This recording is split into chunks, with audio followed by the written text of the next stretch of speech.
은혜로운 찬양 감사합니다. 성가대가 부흥했어요.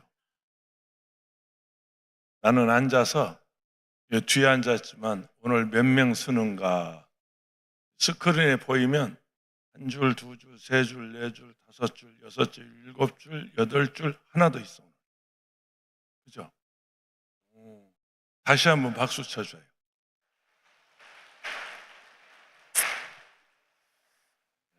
우리 시간에 그냥 앉아서 기도할까요? 나라와 민족을 위해서 6월 3일 하나님이 꼭 필요한 대통령 세우셔서 우리나라 잘 되게 해달라고.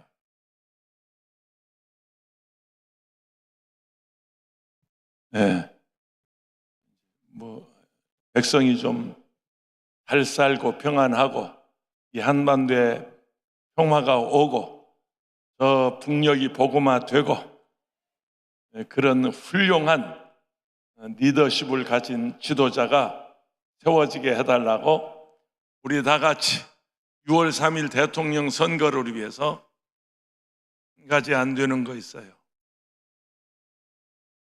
어떤 사람이 세워지든지 그 누가 지도자가 되든지 우리 대한민국은 자유민주주의, 시장경제, 한미동맹, 기독교 입국. 말하자면 헌법을 제정할 때 대한민국은 민주공화국이다. 1장 1조예요. 우리 자유민주주의 대한민국 되게 해달라고 기도하시고 이거 부정하고 이거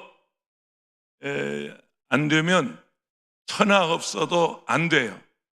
탄핵되고 마는 거예요. 또 하나 차별금지법, 동성 동혼 결혼 허용, 이건 짐승들이나 그렇게 하는, 아니 짐승도 그렇게 안 해요. 짐승도 그렇게 안 해요. 국가의 녹을 먹고 나라의 지도자 된 사람들이 이걸 추진하면 짐승만 못한 거예요. 짐승만 또 못한 거예요. 그런 사람을 우리가 이 나라의 지도자 세우면 되겠어요? 안 돼요. 안 돼요. 그래서 우리 대한민국 거룩한 나라 되게 해주시고 그리고 복음을 증거하는 복음 수출국이 되게 해주시고 세계에서 선교사를 가장 많이 보낸 나라 대한민국, 미국 다음으로 많지만 인구 비례로 보면 우리가 더 많은 거예요. 우리가 더 많은 거예요. 우리 그런 나라 되게 해달라고 우리 주여 3번 하시고 동성으로 기도합니다.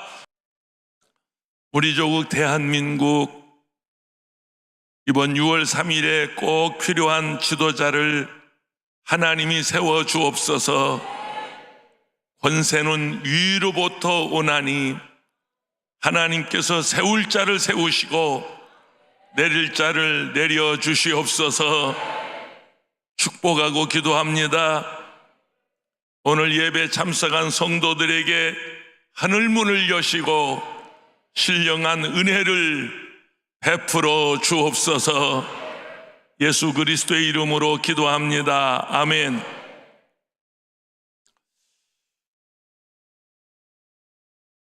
명심보감 효행 속편입니다.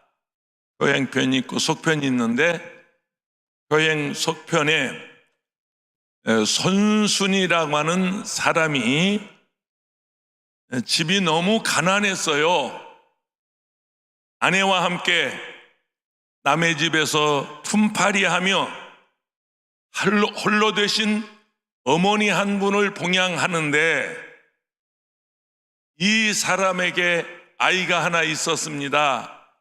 아마 그 할머니는 손주가 너무나 이쁘고 귀엽겠죠. 손주를 안 키워본 사람은 말을 하지 마라.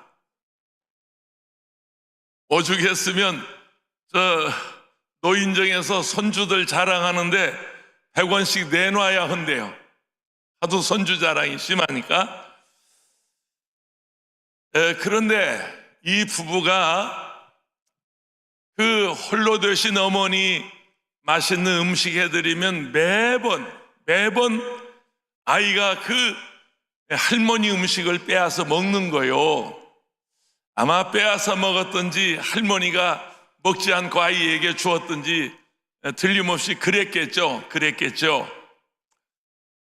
이 사람 부부가, 남편이 이렇게 말합니다. 아이가 어머니의 음식을 매번 빼앗아 먹으니 우리가 아이는 다시 얻을 수 있으나 어머니는 다시 얻기 어려우니 아이를 지고 저 귀치우산, 이게 어느 산인가 하더니 귀신들이 우글거리는 산, 그 귀치산입니다. 북쪽 땅에 가서 묻자. 아버지도 그렇다고 아들을 그러면 되겠어요? 그런데 부인은 그냥 예하고 따라 나서요. 그래, 귀추산에 올라가서 보니까 산에 종이 있어서, 큰 놋쇠로 만든 종이 있어서 놀랍기도 하지만 괴이하고, 그래서 시험 삼아 종을 땡땡하고 쳐보니까 소리가 청아하고 소리가 너무 아름다운지라 아내가 이렇게 얘기해요. 기이한 물건을 얻은 것은 이 아이에게 복이 있는가 봅니다. 아내가 산 아이를 땅에 묻는 것은 이치에 맞지 않고 옳지 않는 일이니 그냥 아이와 더불어 종을 가지고 집에 와서 들보에 매달고 종을 치니 왕이 임금이 종소리를 들어보니 맑고 멀리까지 퍼져 이상하게 여겼어요. 그 종소리를 들은 왕이 아름다운 종소리의 사연을 자세히 묻자 손수는 왕에게, 임금에게 사연을 말하고, 임금은 옛날 아주 옛적에 곽거라는 사람이 같은 이유로 자식을 묻을 때는 하늘이 금 가마솥을 내렸다고 하는 문헌에서 글을 읽은 것이 이렇게 떠올랐어요. 손순이 아이를 묻을 때 땅이 들종을 내렸으니 앞뒤가 맞다 하고 그 순이에게 집 한 채를 내리고 매년 쌀 50석을 주었다고 하는, 전설 따라 삼천리가 아니고 명심보감 효행 속편, 전편이 아닌 속편에 나오는 아주 유명한 이야기입니다. 오늘 설교 제목 말씀드리면 따라하세요. 효도는 삶의 본질이다. 아멘. 이 본질이라는 말을 여러분 꼭 기억하세요. 자녀들이 부모에게 효도하는 건 그건 우리 삶에 있어서 본질이다. 해도 되고 안 해도 되는 게 아니에요. 가정의 달입니다. 어버이 주일이 지났고 어버이날이 지났고 스승의 날이 지났고 어린이날이 모두 이제 지나가는데, 오늘이 5월 이 예배 오신 여러분 기억하세요. 효도하세요. 효자 되세요. 효부 되세요. 효녀 되세요. 아멘 소리 이렇게 기어 들어가는지 모르겠네. 자신 없어요? 부모 잘 섬길 자신 없어요? 자녀의 자격 없어요. 부모를 잘 섬길 자신 없으면 그건 자식이 아니에요. 내 말이 심한가요? 용서하고 들으세요. 목사가 이런 얘기 안 해주면 누가 하겠어요? 여러분 일가 친척이 하겠어요? 여러분의 부모님이 해드리겠어요? 효도하세요. 아멘. 부모님이 살아계시면 말이에요, 살아계시면 잘 공양하세요. 공양하세요. 옛날에 명절이 되면 객지에 나가 살던 자녀들이 고향에 와서 부모님과 일가친지 고향 어른들에게 세배하는 습관이 있었어요. 세배하는 명절에 그랬어요. 지금은 반대로 명절이 되면 역규성에서 부모들이 자녀들 집에 와서 명절 지내고 간다는 뉴스를 보는데, 이런 풍습은 자녀들이 부모에게 효도하는 마음보다 부모가 자식을 금쪽같이 여기는, 여러분 요즘 그러지 않아요? 어쩝니까? 자식이 부모를 생각하는 마음하고 부모가 자식을 생각하는 마음이 하늘 땅이죠. 하늘 땅이죠. 제가 오래전 시골 촌놈이 서울에 왜 왔냐면 60여 년 전 얘기합니다. 돈 벌려고 왔어요. 시골에서 농사 짓고 짐승 키우는 것보다는 나도 서울에 가서 돈 좀 벌자, 그래서 왔어요. 근데 어느 해인가 그 해는 명절이 됐는데 고향에 내려갈 형편이 안 됐어요. 객지에 나간 자식이 고향에 올 때는 그래도 뭐 좀 들고 가야 하잖아요. 예? 뭐 돈 좀 가지고 가야 하잖아요. 그런데 그럴 형편이 안 돼서 섣달 금음날까지 망설였어요. 내일 명절인데 고향에 부모님 계시는데, 어머니 아버지 계시는데, 그리고 동생들 있는데 빈손으로 어떻게 가지? 돈 없이 어떻게 가지? 그런 마음에 그래도 용기를 내서 섣달 금음날 저녁에 용산역에 열차 타러 갔어요. 그때 타보신 분들은 아시지만 명절날은요, 그 용산 역무원들이, 직원들이 긴 장대를 가지고 막 사람들 줄 서서 앉히는 일이 장관이었어요. 뭐 인산인해를 이뤄서 고향에 내려가려고 그렇게 사람이 붐빌 때 겨우 차표를 사서 이제 완행 열차 탔습니다. 정월 초하룻날 새벽에 고향역에 도착했는데 그날따라 그렇게 날씨가 추웠어요. 그야말로 손발이 얼을 만큼 추운 정월 초하룻날 새벽에 고향역에 도착해서 마을버스를 타고 집에 가서 인사드렸습니다. 아버지 방에 계시고 어머니 부엌에 계시는데, 아버지 저 왔습니다 인사하고, 조용히 부엌에 계시는 어머니 지금 음식 준비하고 계시는데 어머니에게 가서 그랬어요. 어머니, 제가 안 오려다가 왔어요. 깜짝 놀래요. 왜 그러냐고. 사실은 돈 못 벌었어요. 그랬어요. 객지에 나간 자식이 빈손으로 온 그 마음을 어머니에게 고백했어요. 그때 어머니 음식을 준비하면서 날씨도 추운데 돈도 벌지 못하고 집이라도 일찍 오지, 집에라도 일찍 오지, 그러면서 하신 말씀이, 어머니 아버지한테 오면서 돈 없으면 어떠냐, 오늘하고 고생 많았다, 나를 위로해 주시던 우리 어머니 생각납니다.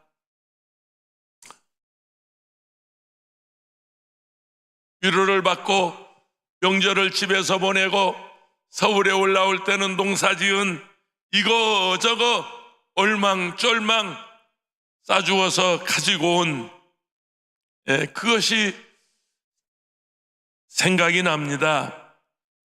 옛날에 부모를 위해서 헌신하는 자녀들이 있었지만 요즘은 상황이 좀 바뀌었어요.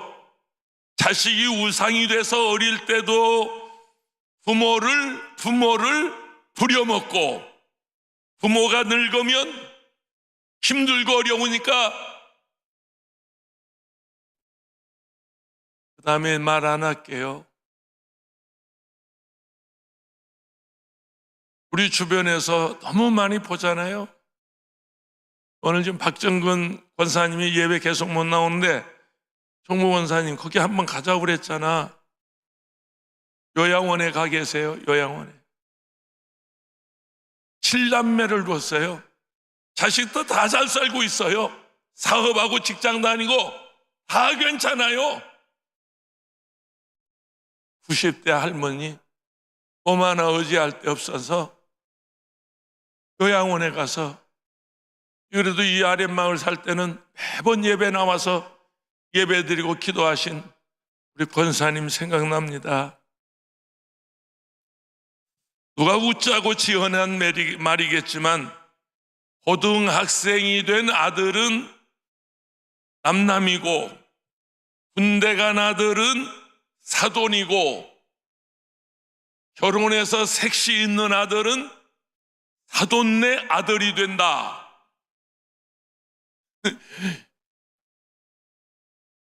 나도 아들만 있는데 우리 아들들 여기 와 있는데 섭섭하겠네.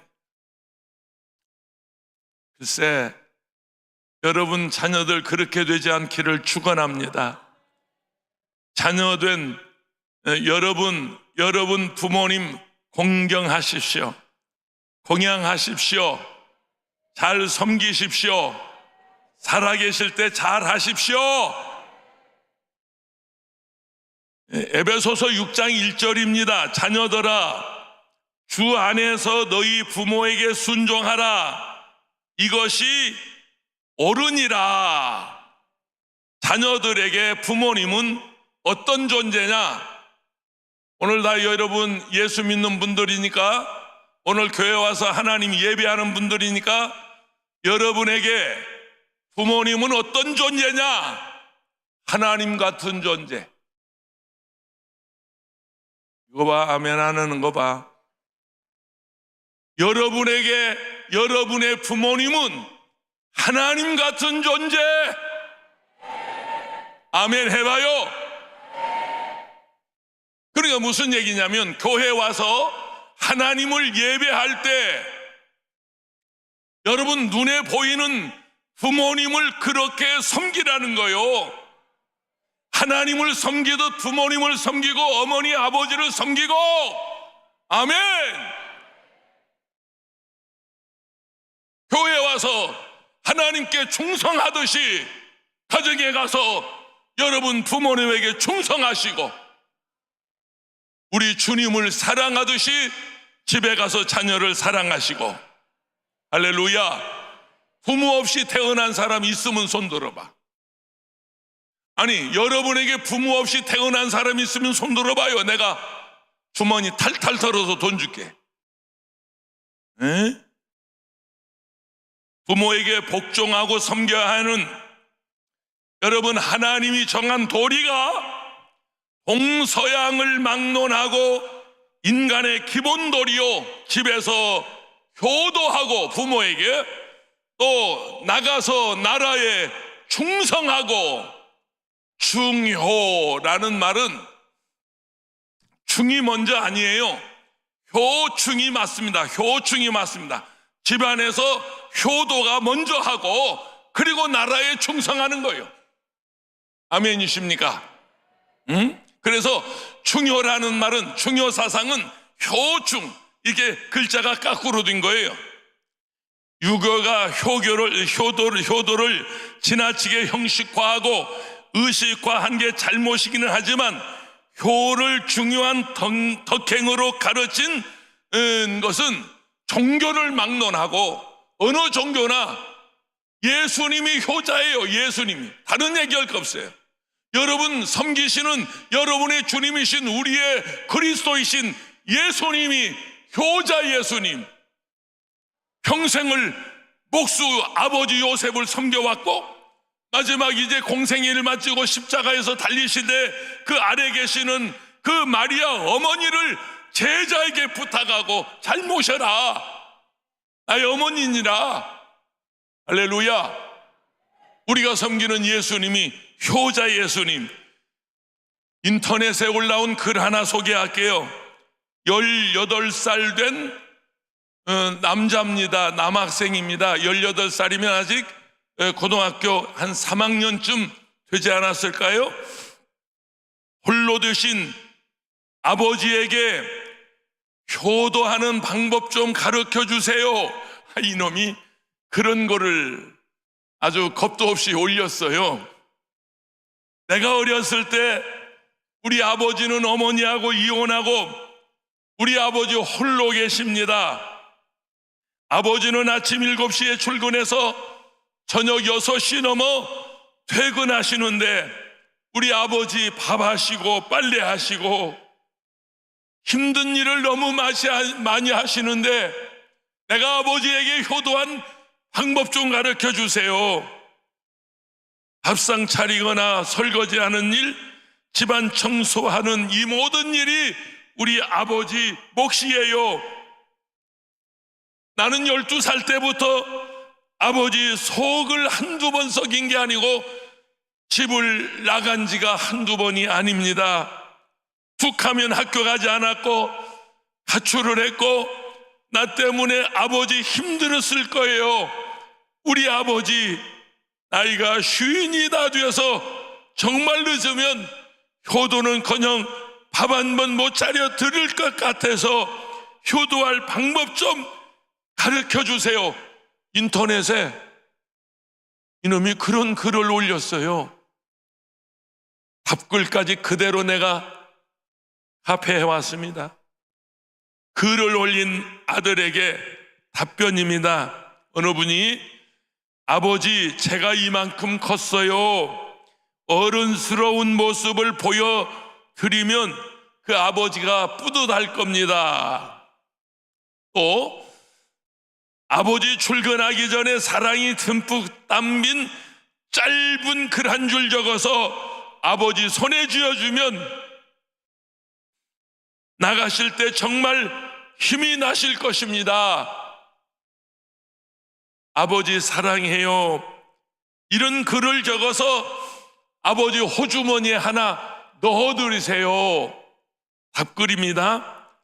밥이랑 빨래는 아버지께서 일하고 집에 오시기 전에 미리 해놓고 아버지 돌아오면 따뜻한 밥 한 그릇 차려드리고 어깨라도 주물러 드리면 아버지가 감동하실 겁니다. 또 그래요. 부모님은 자식이 열심히 공부해서 학교에서 상을 받으면 여기저기 다니며 자랑하고 싶어 하는데 아들 열심히 공부해서 장학금이라도 탄다면 그 아버지 얼마나 좋아하실 것인가. 열심히 공부하세요. 이런 답이에요. 열심히 공부하는 모습을 보여주는 것도 아버지가 좋을 것입니다. 18살 어린 나이에 벌써 아버지에게 효도할 생각을 하고 있으니 정말 기특합니다. 이 아들이 이 답글을 읽고 얼마나 그 아버지를 잘 봉양했는지 그 후의 소식은 모릅니다. 효도는 우리 인생의 본질이고 삶의 본질이고 믿으시면 아멘. 할렐루야. 오늘 예배 끝난 다음에 여러분 고향에 계신 부모님 계시면 전화라도 해드리고 용돈이라도 좀 보내드리고 가까운 데 계시면 좀 얼른 가서 모시고 나가서 냉면이라도 비빔밥이라도 한 그릇 사드리고 살아 계신 부모님 계시면 효도하시고요. 그것도 저것도 안 되면 그럴 부모님도 안 계시면 여기 교회 장로님 권사님들 많아, 여러분 이웃의 어른들 많아, 어머니 아버지를 섬기는 그 마음으로 어른 공경하세요. 여러분 주변의 어른들을 여러분의 부모님처럼 공경하고 공양하고 잘 섬겨보세요. 그러면 하나님이 그 복을 여러분에게 주세요. 2절입니다. 내 아버지와 어머니를 공경하라. 이것이 약속 있는 첫 계명이니. 효도는 하나님을 믿는 뭐냐면 신앙 고백이에요. 내가 하나님을 믿는다, 믿습니다, 나는 하나님의 자녀입니다, 하나님 믿고 사는 나는 성도입니다. 그 신앙의 고백이 뭐냐면 여러분 삶에 있어서 효도하는 거예요.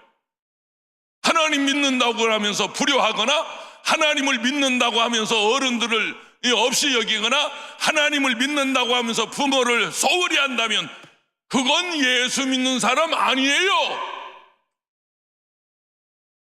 어떻게 여러분의 모습을 보고 저 사람이 예수 믿는다, 저 사람이 교회 다니는 사람이다, 누가 그렇게 말하겠어요? 여러분 삶에서 여러분이 어른을 공경하고 부모님에게 효도하면 예수 믿는 사람이구나, 저 사람 교회 다니는 사람이구나, 그런 어떤 신앙의 나타남이에요. 10계명에서 1계명에서 4계명까지는 하나님께 관한 대신에 관한 하나님에 관한 계명이고 5계명에서 10계명까지는 인간 대인 관계의 계명인데 그 첫 번째가 뭐예요? 내 부모를 공경하라. 내 부모를 공경하라. 아멘.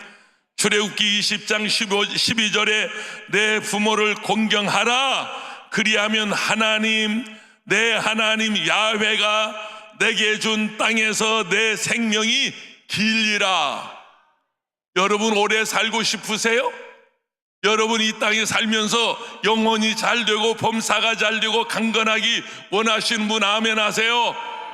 그렇다면 효도하세요. 그러면 이 땅에서 잘 돼요. 이 땅에서 건강하고 잘 살 수 있어요. 맨날 그냥 복 달라고 그냥 징징거리지 말고 좀 하나님 앞에서 여러분의 신앙을 좀 그렇게 보여드리세요. 디모데전서 5장 4절입니다. 만일 어떤 과부라는 말 안 쓸게요. 싱글 부인에게 왜냐하면 나는 이 과부라는 말을 설교 중에 해가지고 한번 죄지게 혼난 그 트라우마가 있다니까.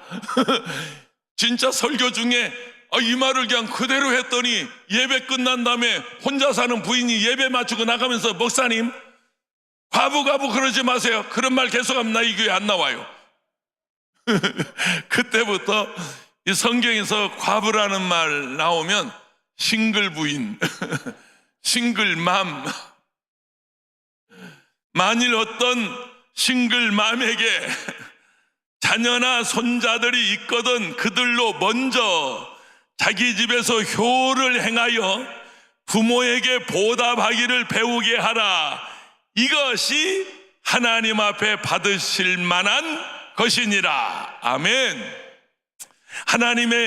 하나님은 부모님의 명령에 순종하고 명령하라고 순종하고 특별히 주 안에서라는 단서까지 달아주셨는데 주 안에서라는 말씀에 뭐요? 주님의 명령이니까 주님을 섬기듯 내 부모를 그렇게 섬겨라. 부모에게 순종하는 것은 하나님의 명령을 지키는 것이고 하나님이 명령하신 대로 부모님에게 순종하겠다고 하는 여러분 효는 우리의 신앙 고백이에요. 출애굽기 21장 나중에 집에 가서 찾아보세요. 15절 17절 연이어서 이렇게 말씀하고 있어요. 자신의 어머니 아버지를 치는 자는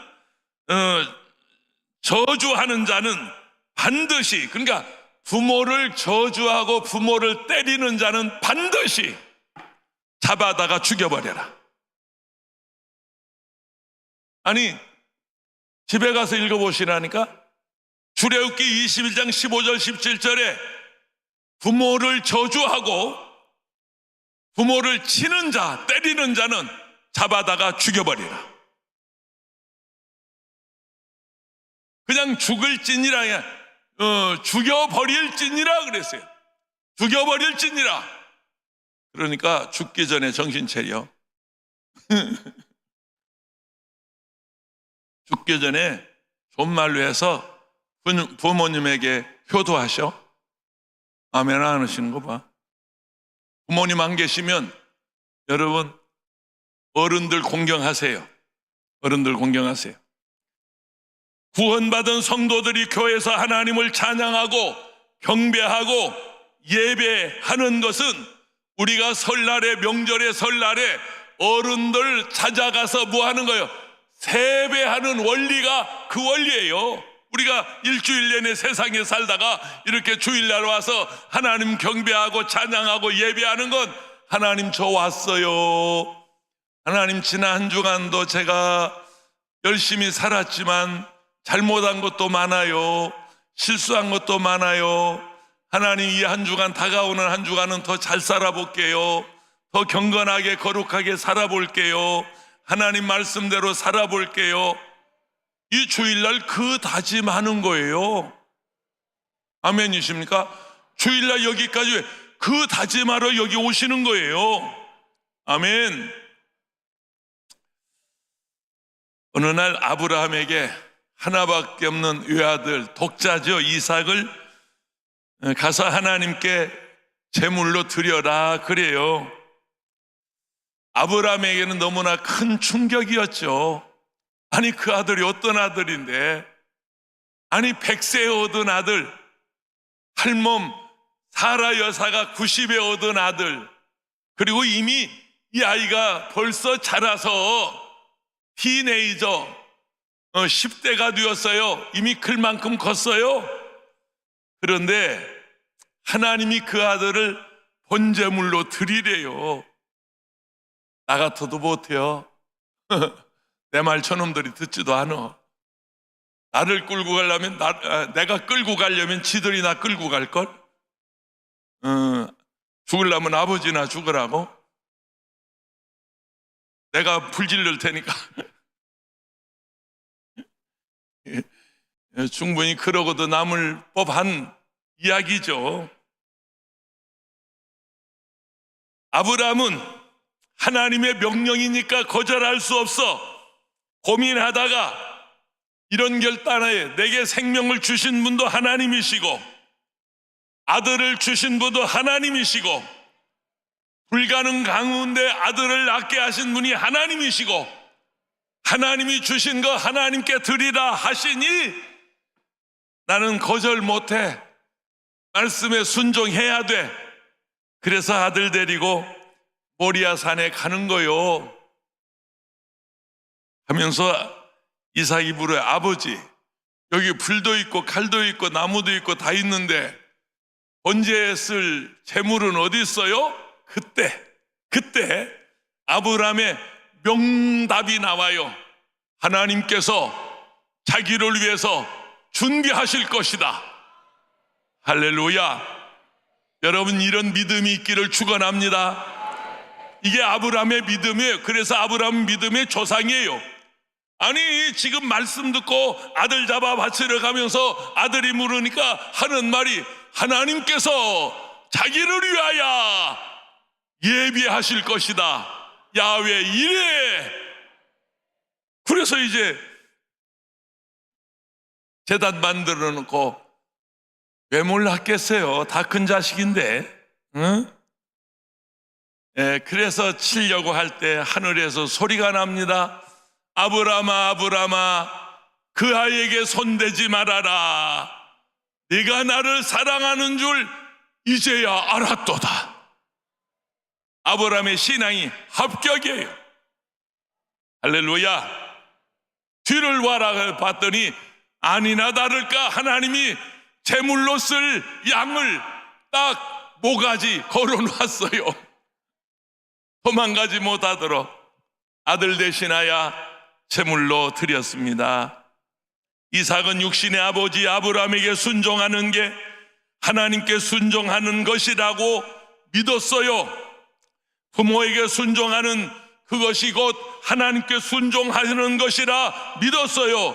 이삭은 아버지를 자식과 부모의 관계로만 대하지 않았어요. 하나님과의 관계다. 다시 말합니다. 여러분 집안에 계시는 부모님 하나님처럼 섬기세요. 아멘이십니까? 동네 어른들 하나님처럼 공경하세요. 할렐루야. 세 번째 3절입니다. 이로써 내가 잘되고 땅에서 장수하리라. 제가 연전에 우리 교역자들에게 명절이 다가오는데 제가 그렇게 얘기한 적이 있어요. 명절에 집에 가서 사역도 중요하지만 집에 가서 딸 노릇하고 며느리 노릇하고 아내 노릇하고 엄마 노릇하고 아들 노릇하고 사위 노릇하고 인간의 도리 다 하고 그리고 와서 사역하라고. 그리고 와서 사역해도 늦지 않다고. 그렇게 해도 하나님 기뻐하신다고.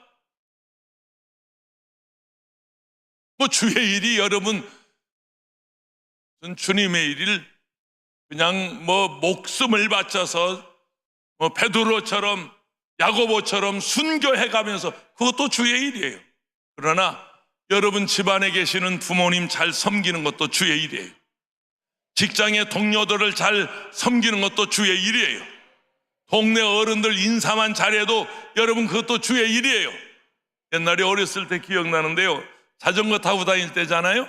이제 자전거 우리 아버지한테 배웠으니까 자전거 타고 가다가 저기 저 동네는요, 저희 마을은 이렇게 들녘 한복판에 있습니다. 김제평이 하니까 저쪽에 사람이 보여요. 그러면 어른들이 걸어오신단 말이에요. 어른인지 아닌지 표현하지 않아요. 자전거 타고 열심히 가다가 이제 어른들이 이렇게 지나갈 때까지 자전거를 탁 세워놓고 차렷하고 기다려요. 어른들이 지나가실 때 안녕하세요 정중하게 인사해요. 휘떡 그냥 고개나 끄떡거리고 지나가는 게 아니에요. 안녕하세요 건성건성 인사하는 게 아니에요. 동네 아이들이 어른들한테 인사할 때는 딱 하고 지나갈 때까지 허리를 숙이고 인사해요. 그 동네 어른들 어떻게 하는 줄 아세요? 제가 알아요. 나도 어른 돼봤으니까. 이렇게 지나가다 뒤에 한번 힐끗 쳐다보면서 저놈이 네 집 자식이요. 어른들이 잘 모르잖아요. 저놈이 네 집 자식이요. 그러면서 힐끗 쳐다보고 그랬던 기억납니다. 50년 목회하고 보니까 옛날 어른들 말씀이 생각이 나는데요. 집에서 새는 바가지 나가면 안 새요. 그죠? 다시 한번, 집에서 새는 바가지 나가면 절대 안 새요. 새요? 그 집 바가지는 새는구나. 집에서 새는 바가지 나가면 새요, 안 새요? 그러니까 목회 50년 하면서 보니까 집안에서 남편 공경하고 부모 공경하고 자식을 사랑하는 그런 부인들은요, 교회와도 하나님 잘 섬기고요, 목사 잘 섬깁니다. 진짜요. 그런데 집에서요, 부모에게 불효하고 남편과 티격태격 싸우고 자식들 우습게 여기는, 우습게요 여기겠습니다마는 그런 부인들은요, 꼭 교회 오면 목사하고 싸웁니다. 꼭 목사하고 싸우려고 덤빕니다. 꼬투리 잡고요, 깐죽깐죽거리고요, 환장하네. 하나님 말씀은 건성건성이에요. 순종 안 하고요. 목회 50년이라고요. 제 경험으로 봐서 그래요. 그 가화만사성이에요. 집에서 새는 바가지 나가면 절대 안 새요. 할렐루야.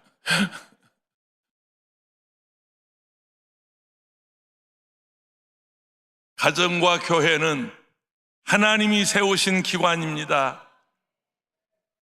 여러분, 순서적으로 봐서 어느 것이 먼저다 그렇게 말할 수 없지만 성경 기록상으로 순서적으로 봐서는 가정을 하나님이 먼저 세우셨어요. 교회보다 가정을 먼저 세우셨어요. 에덴 동산에서 하나님이 아담과 하와를 주례하시고 거기서부터 가정을 이루셨으니까 가정을 먼저 세우셨단 말이에요. 그래서 가와만사성이에요. 아멘. 가정에 충실하세요. 가정에서 모범이 되셔야 돼요. 위로부터 주신 권세 중에 세 가지, 부모가 계시고 부모에게 효도해야 되고, 또 교회 오면 하나님이 주의 종을 세우셨어요. 순복해야 되고요. 그리고 나라에는 지도자가 있어요. 6월 3일 우리가 이제 우리 손으로 대통령을 선출할 것입니다만은 여러분 정하시는 분은 하나님이십니다. 여러분 누구에게 투표하든지 그 대통령을 하나님이 세우셨다고 여러분 믿으세요. 잘못되면 하나님이 탄핵당하게 하잖아요. 그 지도자가 잘못하면 지도자 벌하시지 여러분 벌하지 않아요. 세상에 오늘이 5.18이더라고요. 45년 전 오늘 우리는 세상에 무슨 일이 일어난지 몰랐어요. 광주에서 어떤 일이 벌어지는지 아무도 몰랐어요. 제가 여기서 설교할 때인데요, 1년에 400번 설교, 매일 한 번 이상 그냥 양복이 젖도록 땀을 흘려가며 나는 복음을 전할 때였어요. 그런데 간간히 사람들에게 들려오는 말이 요즘 광주에는 다 못 들어가도록 차단을 했대. 광주에 무슨 지금 난리가 났대. 그런 말은 들렸지만 그렇게 무참하게 백성을 적으로 생각하고, 아니 백성이 적이에요. 어떻게 정권 잡은 자의 총칼 가진 자의 적이란 말이에요. 그런 일이 있는지 몰랐단 말이에요. 우리는 45년 전 오늘 말이에요. 그래서 우리는 지도자를 하나님 바로 세우게 해달라고, 바른 지도자가 세워지게 해달라고 기도하셔야 돼요. 할렐루야. 내게 있는 모든 것은 부모에게서 왔어요. 몸에 흐르는 혈액이 그렇고 우리의 언어가 그렇고 습관이 그렇고 우리는 부모에게 받지 않은 것이 하나도 없어요. 여러분 모국어라는 말 아세요? 여러분 동포들 외국에 나가 사시는 분들, 모국어라는 말이 그 모자가 어미 모자입니다. 어머니의 말이에요. 어머니의 말, 모국어입니다. 어머니 나라의 말, 그게 모국어예요. 어머니 습관이 내 습관이 되는 거 어쩔 수 없는 것이고, 좋은 것이건 나쁜 것인 모든 것은 다 부모님께 나온 거예요. 부모는 나에게 있어서 세상에 가장 중요한 나의 모범이 되는 분, 나의 습관이 되는 분, 나의 모델이 되는 분이 바로 부모님이십니다. 부모님은 세상을 떠나서 섬길 수 없는 분들은 여러분 어른들을 그렇게 공경해 보세요. 하나님께 효도하고 부모에게 효도하는 것이 하나님이 가르쳐 주신 율례와 법도입니다. 잠언서 19장 26절에 아비를 구박하고 어미를 쫓아내는 자는 부끄러움을 끼치며 능욕을 부르는 자식이니라. 미국 텍사스의 한 남자가, 잘 들어보세요, 부인과 4명의 자녀를 버리고 처자식을 버리고 말이에요, 캘리포니아로 도망가서 30년 동안 자기만을 위해서 살다가 돌아올 때는 시체가 돼서 돌아왔는데 죽기 전에 유언을 남겼어요. 나는 꼭 내 고향 텍사스에 나를 묻어주세요. 변호사에게 그렇게 약속을 하고 세상을 떠났습니다. 그 소식을 들은 자녀들, 4남매 자녀들은 단 한 사람도 그 아버지의 시신을 받겠다는 사람이 없어요. 분개했어요. 미쳤구만. 정신 나갔어. 30년 동안 우리를 버리고, 어머니 우리를 버리고 나가 살던 애비가 죽어서 돌아오는데 여기 묻어달라고 4명의 자녀 중에 단 한 사람도 용서하는 사람이 없었어요. 그런데 장남이에요. 큰아들이에요. 그는 믿음이 좋은 아들이었어요. 예수 믿는 아들이었어요. 동생들이 불평하고 원망해도 아랑곳하지 않고 그는 캘리포니아로 가서 시신을 운구해 오려고 했으나 엄청난 돈이 드는 거예요. 죽어도 곱게 죽어야지. 나가서 미국 가서 죽으면 곤란이요. 오는데 몇만 불 들어가, 몇천만 원 들어가. 그러니까 죽으려면 곱게 죽어야 돼.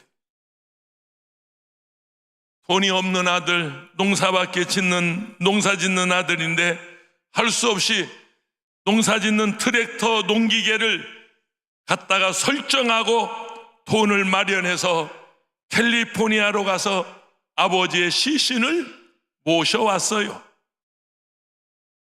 동생들이 반발합니다. 장례를 치르고 난 큰아들은 동생들에게 나는 할 수 없다. 성경에서 내 부모를 공경하라는 말씀을 나는 실천했을 뿐이다. 죄가 있으면 내가 있는 것이다. 하나님 말씀에 순종하느라고 내가 아버지 장례식 치러드렸다. 제발 오해 없기 바란다. 믿음 없는 동생들을 이해시켰다고 합니다. 장례가 끝난 다음에 텍사스에서 변호사에게 연락이 왔어요. 그 아버지가 객지에서 모은 재산을 당신이 상속받게 되었다고. 자식이 장성해서 늙은 부모를 공양하는 건 어쩌면 마땅한 도리입니다. 그 아버지가 죽기 전에 재산을 공탁해놓고 변호사에게 유언해놓고 내 시신을 가져다가 장사 지내는 아들에게 이 재산을 다 전해주라고. 있을 법한 유명한 이야기입니다. 다시 한번 말씀드리죠. 자식들아, 자녀들아, 주 안에서 너희 부모에게 순종하라. 이것이 옳으니라. 내 아버지와 어머니를 공경하라. 이것이 약속 있는 첫 계명이니 이로써 내가 잘되고 땅에서 장수하리라. 할렐루야. 아실제 괴로움 다 잊으시고 기르실 그거 한번 가사 좀 띄워보세요. 찬송가가 아니어서 내가 얼마나 망설이다가 한번 불러보는 거니까 그게 굉장히 은혜가 되더라고. 오늘 같은 날 나실제 괴로움 다 잊으시고 기르실 때 밤낮으로 애쓰는 마음 진 자리 마른 자리 가라으시며 손발이 바닥토록 고생하시네. 하늘 아래 그 무엇이 높다 하리요. 어머님의 희생은 다시 한번 1절 그냥 불러보겠습니다. 1절 나실제 괴로움 다 잊으시고 기르실 때 밤낮으로 애쓰는 마음 진 자리 마른 자리 가라으시며 손발이 닿도록 고생하시네. 하늘 아래 그 무엇이 높다 하리요. 어머님의 희생은 가히 없어라. 오늘 말씀 기억하시면서 내가 효도하지 못했습니다. 공경하지 못했습니다. 회개하시고요. 남은 여생이라도 우리 어머니 아버지 살아계시면 살아계신 대로, 아니면 내 이웃이라도 어른이라도 내가 어른 공경하며 살겠습니다. 다짐하면서 주여 3번 하시고 통성기도합니다. 주여